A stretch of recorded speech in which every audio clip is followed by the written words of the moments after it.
오늘 본문의 말씀을 통해서 마가복음 강의 11번째 부르신 목적이라는 우리가 제목을 가지고 은혜를 나누려고 합니다. 제가 학생 때인데요. 그때 만화책으로 읽었고요. 그 만화책이 나중에 영화가 됐습니다.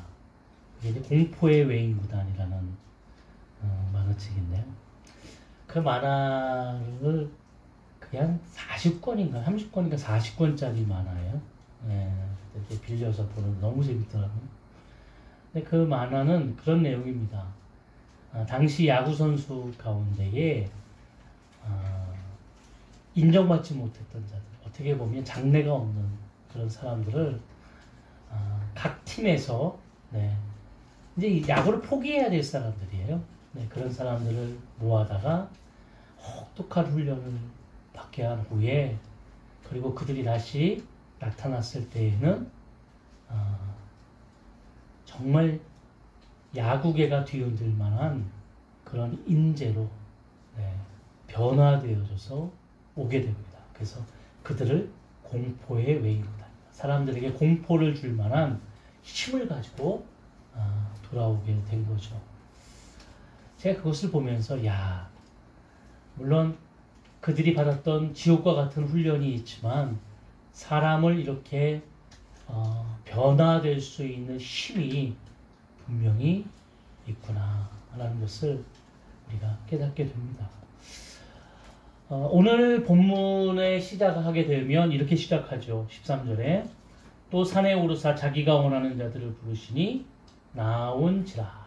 예수님께서 자기가 원하는 자들을 부르셨습니다. 이제 제자들을 삼기 위해 예수님이 부르신 건데요. 중요한 것은 자기가 원하는 자들을 부르셨다, 이 말이에요. 우리가 이것을 쉽게 이렇게 받아들이면 어떤 자격이죠, 자격. 우리가 어디를 가든지 자격이 필요합니다. 사람을 뽑을 때 그 사람이 그만한 뽑힐 만한 자격이 있을까? 우리가 이런 생각을 하죠. 기준점이 뭘까? 이런 생각을 하게 됩니다. 그러면 예수님께서 원하셨던 제자들의 기준이나 자격은 어땠을까? 궁금하잖아요. 그러니까 면면을 보면 되죠.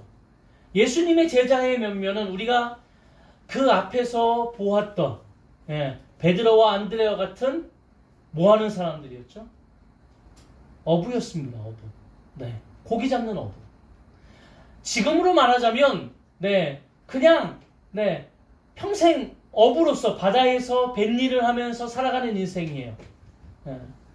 지금은 그래도 뱃일을 하든지 뭘 하든지 최소한의 배움을 갖잖아요.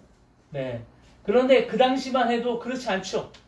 평생의 업을 바다에서 어릴 때부터 그 아버지를 따라서, 예수님도 그 아버지를 따라서 목수로서의 30년 삶을 살았습니다. 그것처럼 그냥 그 아버지의 직업에 따라서 그렇게 살아가는 거예요.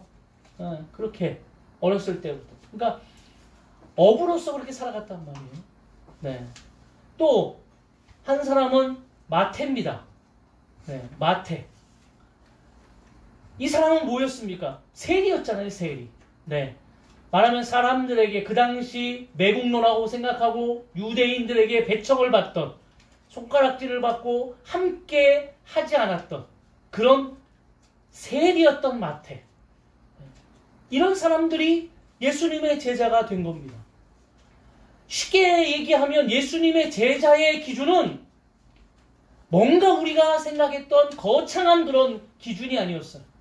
만약에 예수님이 거창한 기준을 가지고 자격을 가지고 제자를 선발했다면 왕궁에 가지 않았겠습니까? 아니면 그 당시에 수재들이 모여있던 그런 곳에 가서 뽑지 않았겠어요? 왜 그런데 예수님께서는 오늘 이렇게 그 시대 속에서 리더일 수 있고 수재일 수 있고 지식일 수 있는 그 기반을 가진 자들을 뽑지 않고 왜 이렇게 너무 평범하면서 어떻게 보면 평범 이하의 사람들을 뽑으셨을까? 왜 예수님은 그렇게 그들을 뽑아 주셨을까?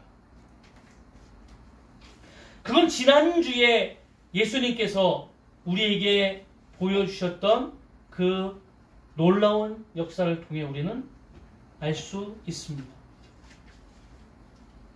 예수님께서는 뭐라고 말씀하셨냐면, 나는 병든 자를 위해서 이 땅에 왔다.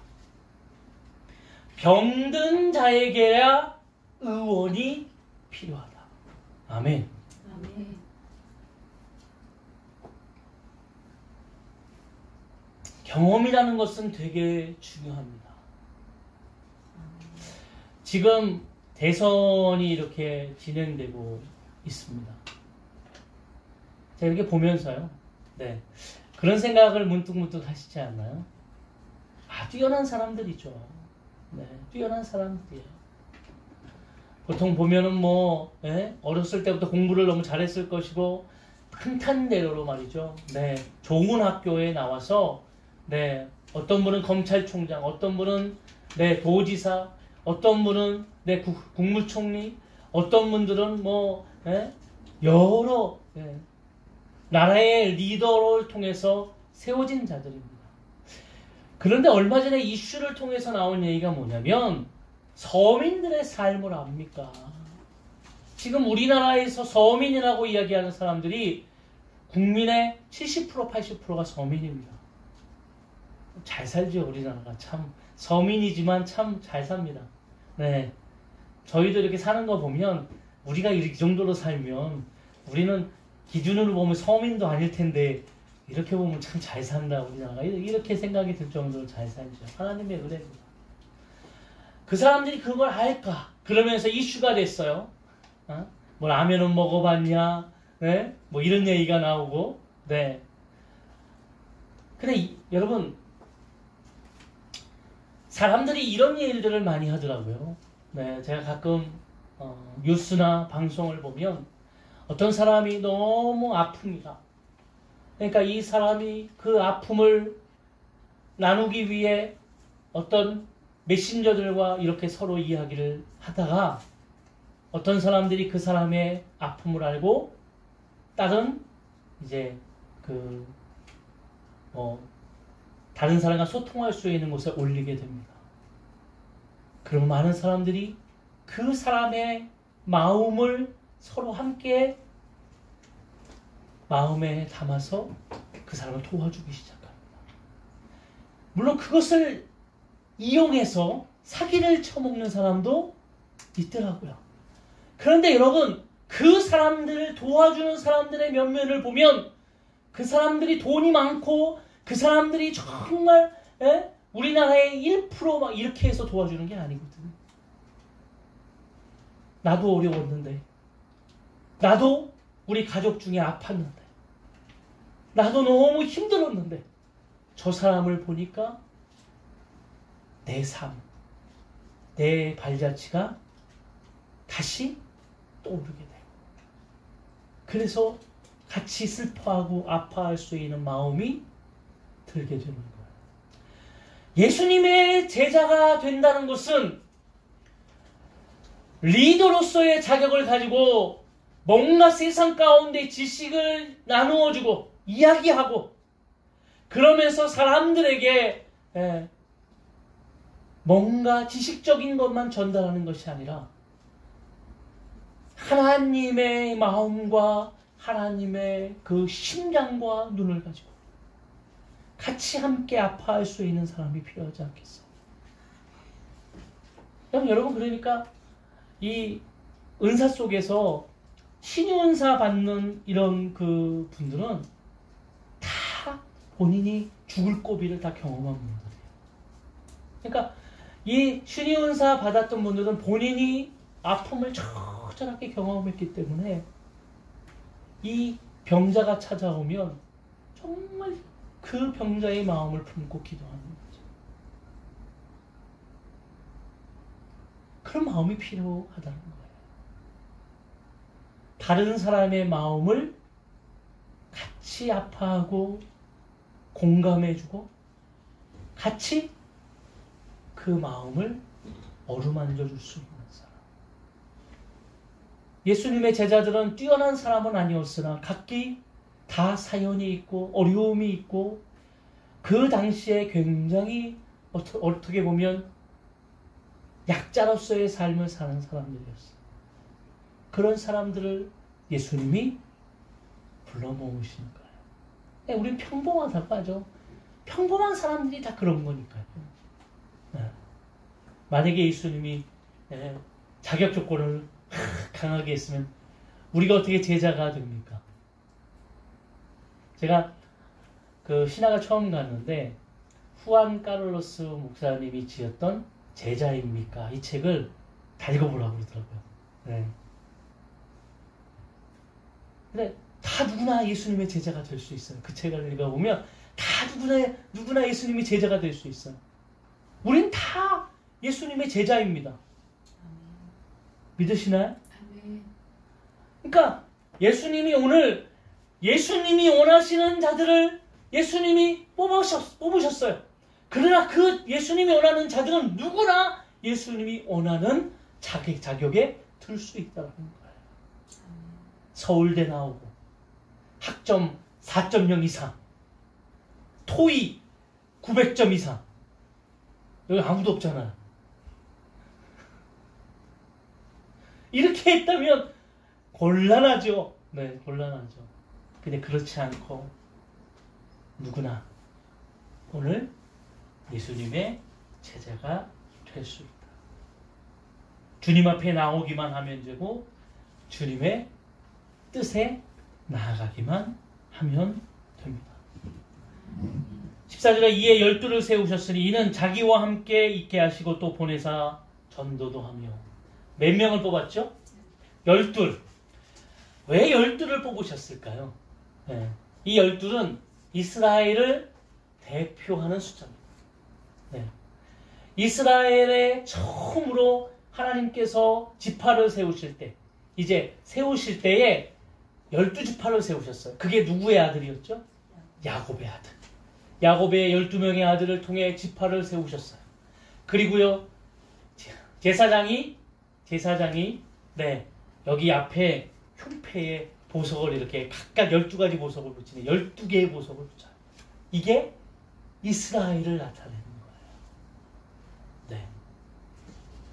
또 성막에 가면 촛대가 있는데 촛대가 몇 개죠? 12개입니다. 네. 이스라엘을 대표하는 이 숫자이기 때문에 오늘 12명을 세우시는 거예요. 근데 이 10이라는 숫자는 어떻게 보면 하나님이 세상을 향한 전략적인 숫자라고 볼 수 있어요. 12명. 또 그것뿐만 아니죠. 요한계시록에 보면은요, 네, 천국의 아름다운 문이 있는데 그 문이 몇 개냐면 12문이에요. 네. 그리고 그 문에는 12지파 이름과 12사도 이름이 기록되어 있습니다.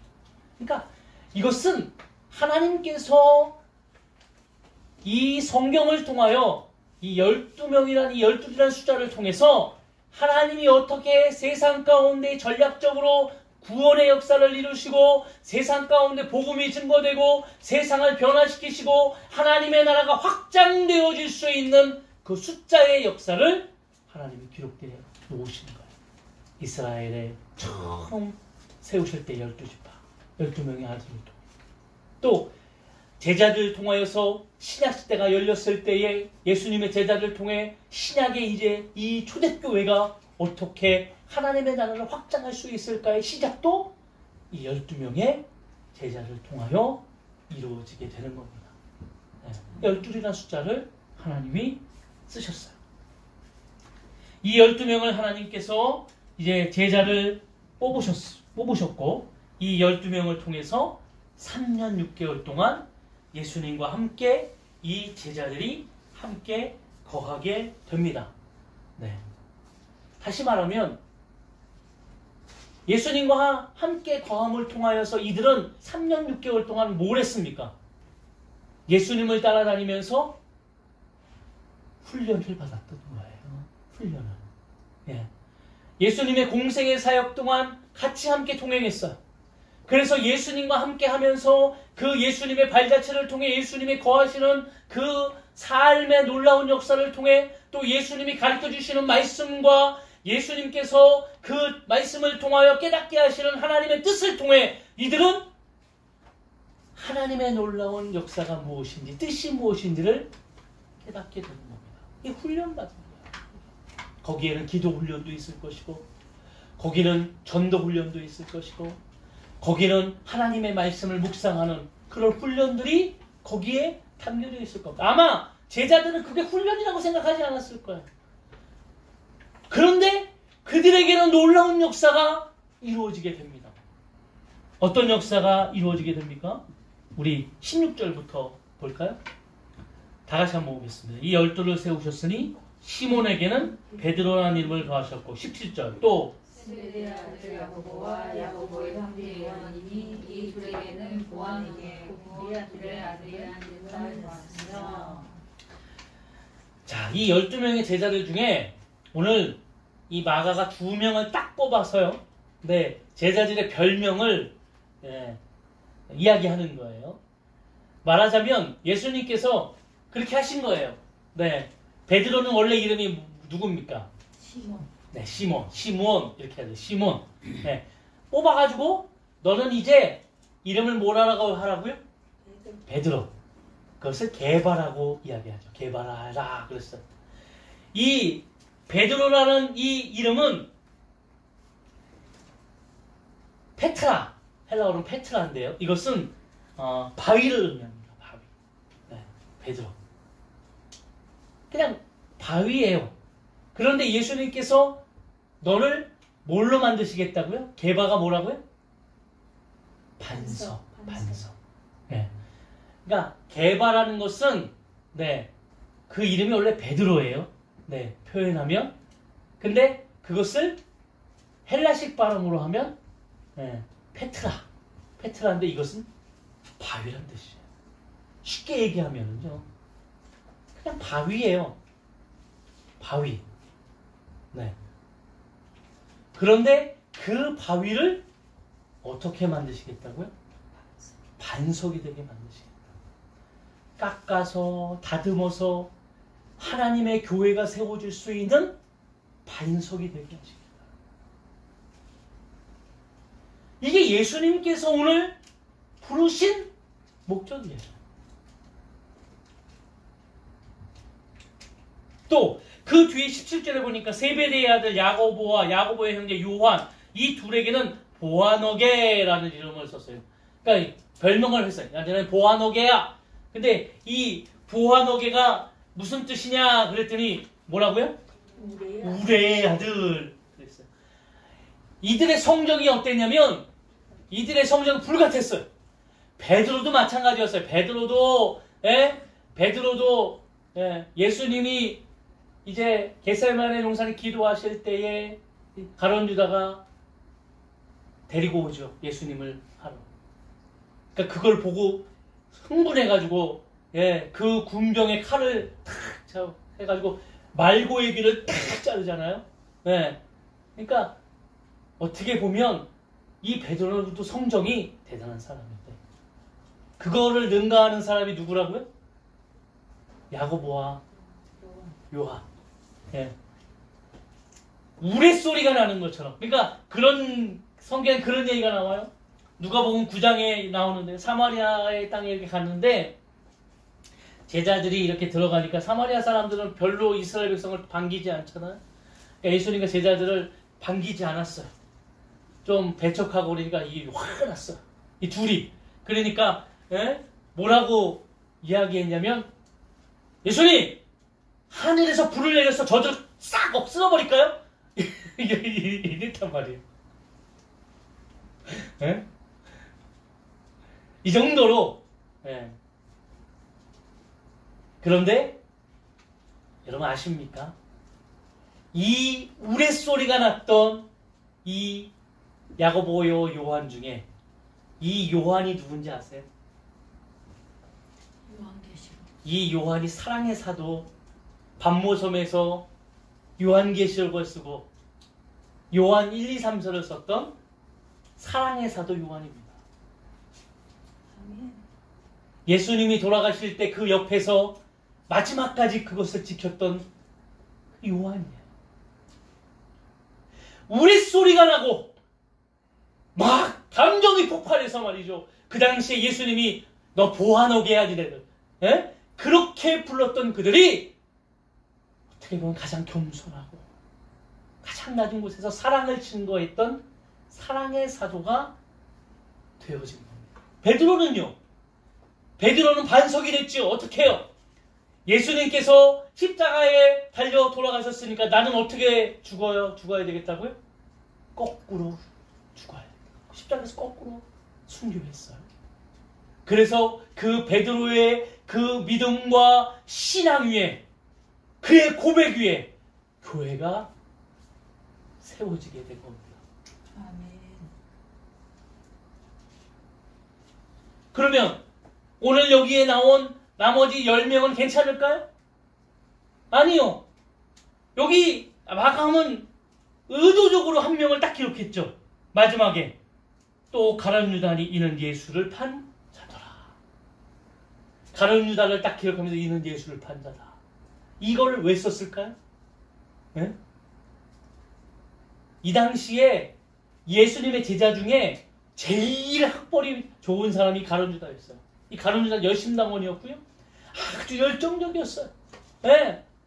그 당시에 열정적으로 말이죠. 네. 나라를 위해서 지금 이 유대 땅에 로마의 이 앞잡이들과 고통 속에서 벗어날 수 있는 이 열심당원들이 그 일을 했거든.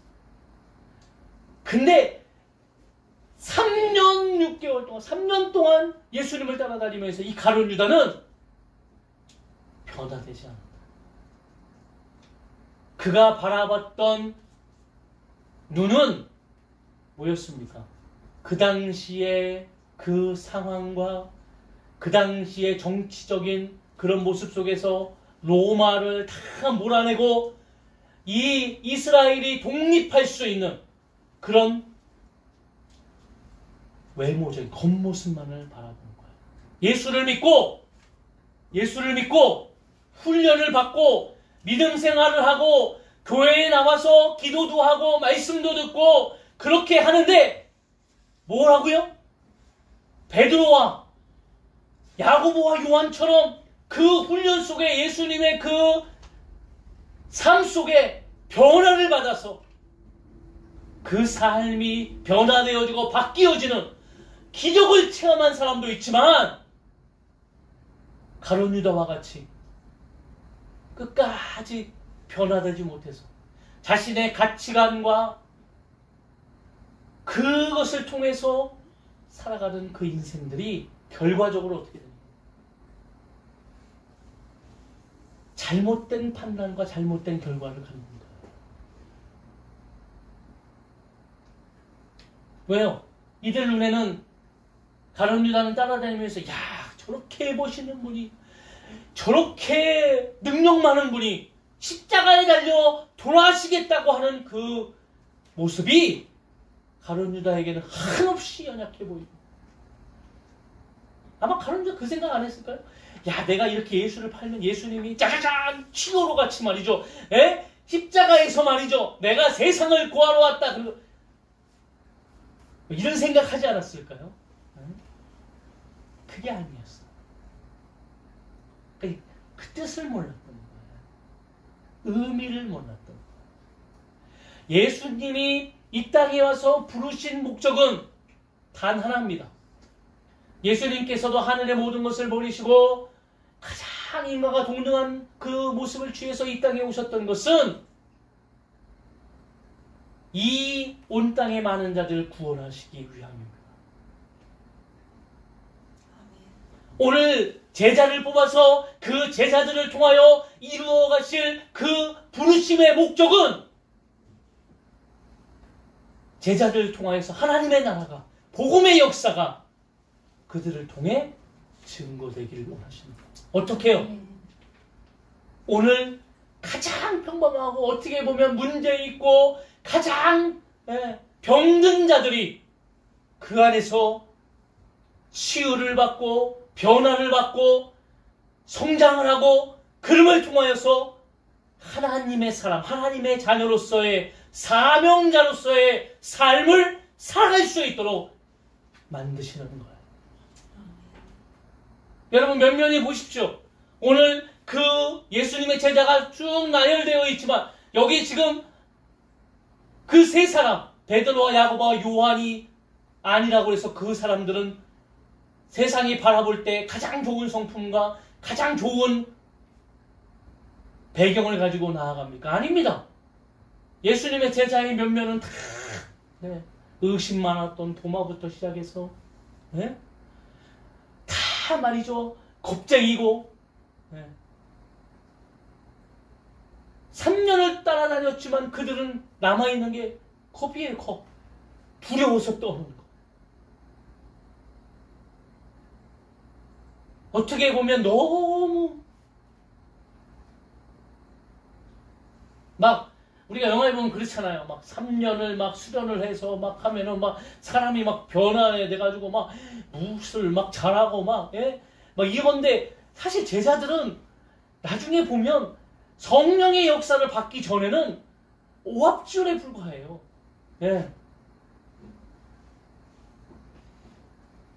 그런 역사가 일어나니까 말이죠. 다시 고향으로 내려가는 자들, 집에 숨어서 두려워하는 자들, 이런 사람들이 제자들이었단 말이에요. 그러면 예수님께서는 왜 제자들을 뽑아서 예수님 무엇을 하시기 위해 하셨을까요?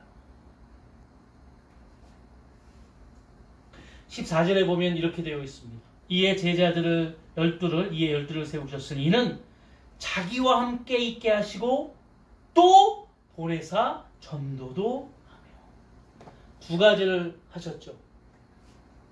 첫 번째는 뭘 하셨죠? 자기와 함께 있게 하시고.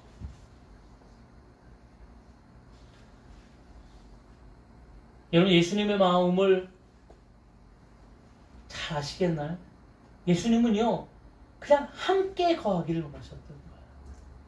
나와 함께 하자.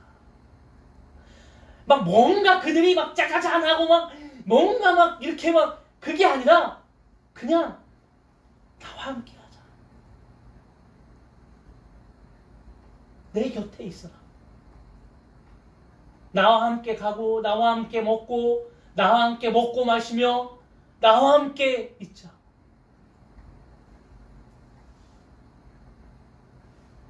요한계시록 2장에 보면 예수님께서 문을 두드리는 장면이 나옵니다. 예수님이 성화로 많이 있잖아. 누구든지 그 문을 열면 내가 들어가 어떻게 한다고요? 그와 함께 더불어 먹고 마시고. 네, 아멘. 예수님과 함께 하자는 거예요. 예수님과 더불어 함께 거하자는 거예요. 우리에게 예수님께서 야 그래 전도를 100명 기도 100시간 성경 10도 막 이렇게 제자들에게 그렇게 하자 이게 아니었다라는 거죠. 100명 전도하면 자동차 줍니다. 물론 그것도 귀합니다. 그게 그런데 예수님의 마음은 제자들에게 그냥 나와 함께하자. 세상의 많은 삶 속에서 세상의 많은 풍파 속에서 세상의 많은 문화 속에서 지금 살아가는 많은 세상 가운데 어떻게 해요? 나와 함께하자. 나와 함께. 그냥 네가 나와 함께하는 그것만으로도 나는 기쁘고 나와 함께하는 그 시간만으로도 나는 너무 너를 사랑하고 구별되어져서 오늘 지금도 세상에 살고 있지만 내가 어느 곳에 거하고 있지만 항상 나는 누구와 함께 동행하는 겁니까? 하나님과 동행하는 거예요. 아멘. 제자들은 예수님과 한 곳이 3년 동안 그거예요. 그냥 예수님이 가는 곳에 함께 걷고 같이 먹었고 같이 웃었고 같이 대화했고 그냥 삶을 살았던 거예요. 그것을 오늘 우리에게 예수님께서 말씀하시는 거예요. 그게 훈련입니다. 그게. 그래서 우리가 예수님의 발자취를 따라가는 거죠. 예수님은 그들의 능력에 있어서 힘이 있어서 하는 것이 아니라 나와 함께 하면 이 모든 것들이 다 이루어지는 역사가 있는 것을 깨닫게 하시는 거예요. 그래서 예수님이 승천하실 때 뭐라고 그랬습니까? 내가 너희에게 누구를 보내준다고요? 보혜사 성령.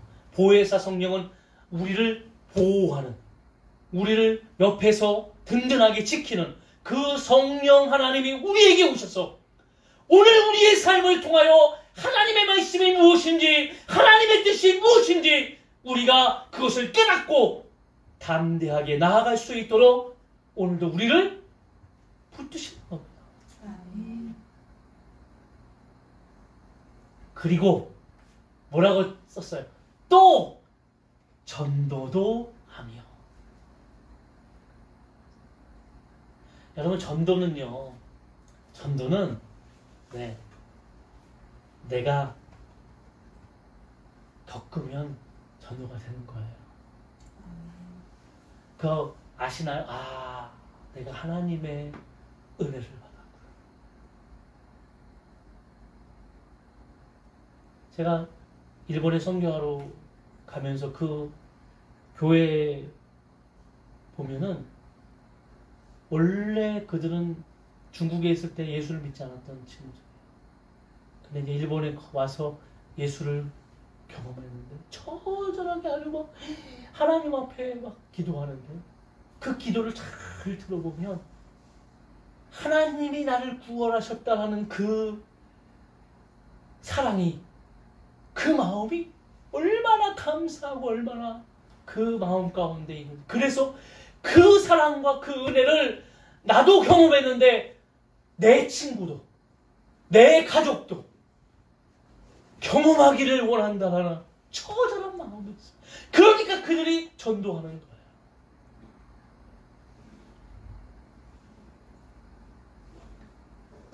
예수님과 함께 있다 보면 그 안에서 경험되어지고 느껴졌던 그 마음, 그 사랑, 예수님과 함께 있는 것이 얼마나 감사하고 좋은지 이걸 경험하셔야 됩니다.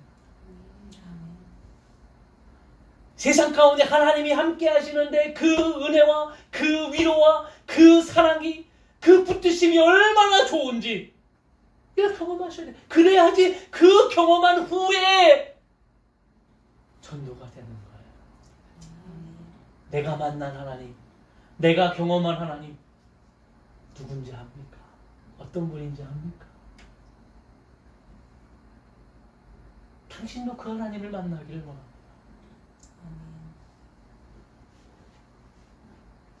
그 은혜에 감사해서 내가 기도하는 것이고 하나님과 더 밀접하게 대화하려니까 기도하는 것이고 그 은혜에 감사해서 하나님의 뜻을 깨닫기 위해서 말씀을 보는 것이고 하나님이 뭐라고 말씀하셨나, 그 은혜가 감사해서 복음을 가지고 전도하는 것이고 이렇게 정말 마음이 변화되어지고 마음이 녹아져야지 그 모든 일들이 이루어지는 거죠.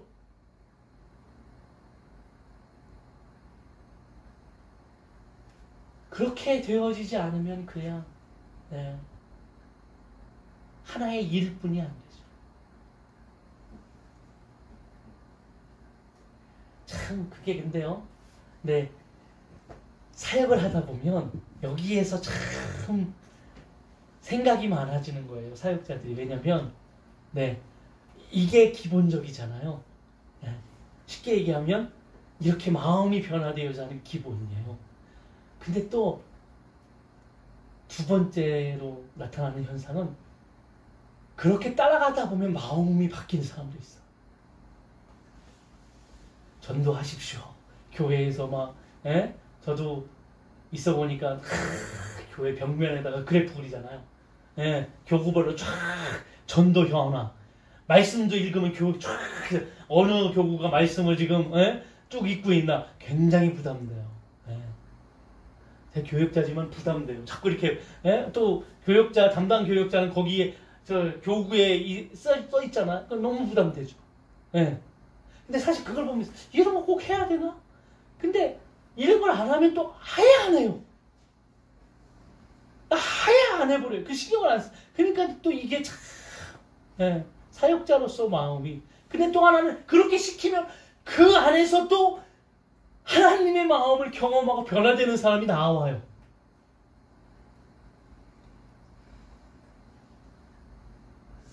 그렇지만 중요한 부르심의 하나님 예수 그리스도의 목적은 가장 평범한 사람을 불러주셨고 누구든지 제자가 될 수 있고요.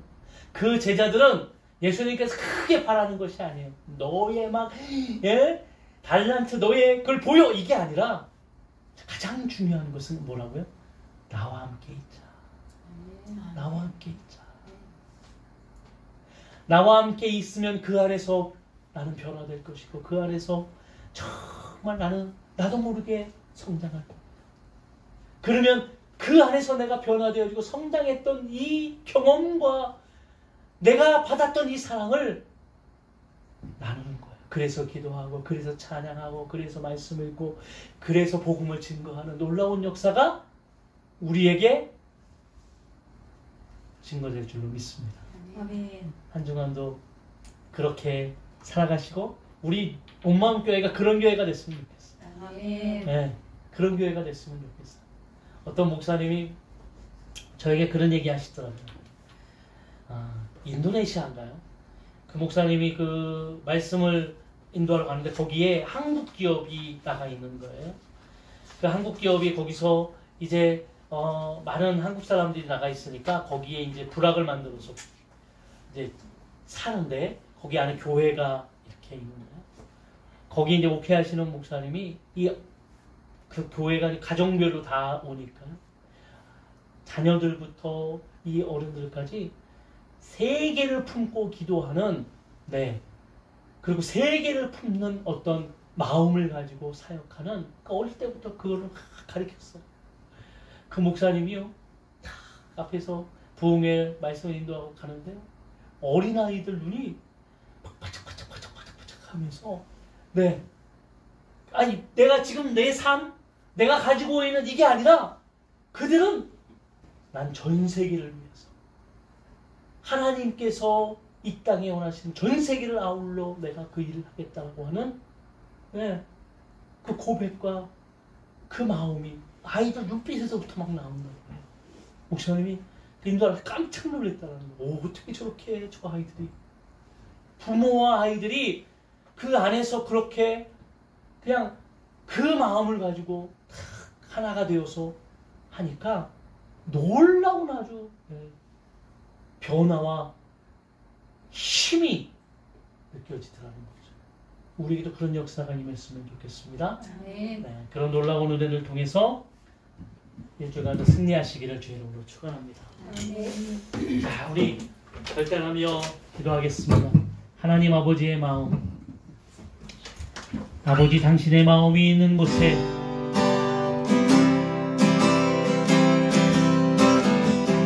아버지 당신의 마음이 있는 곳에 나의 마음이 있기를 원해요.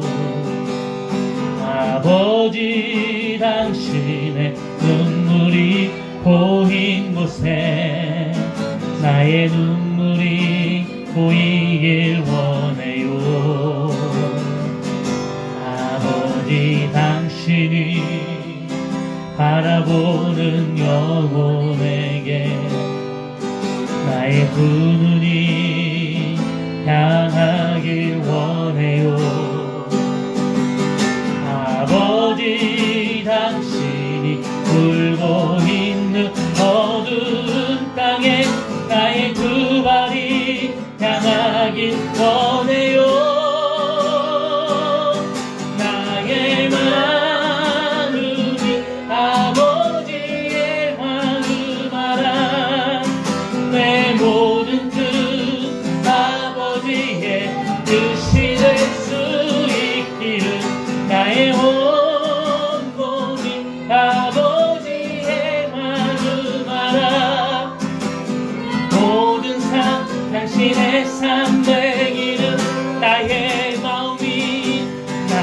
내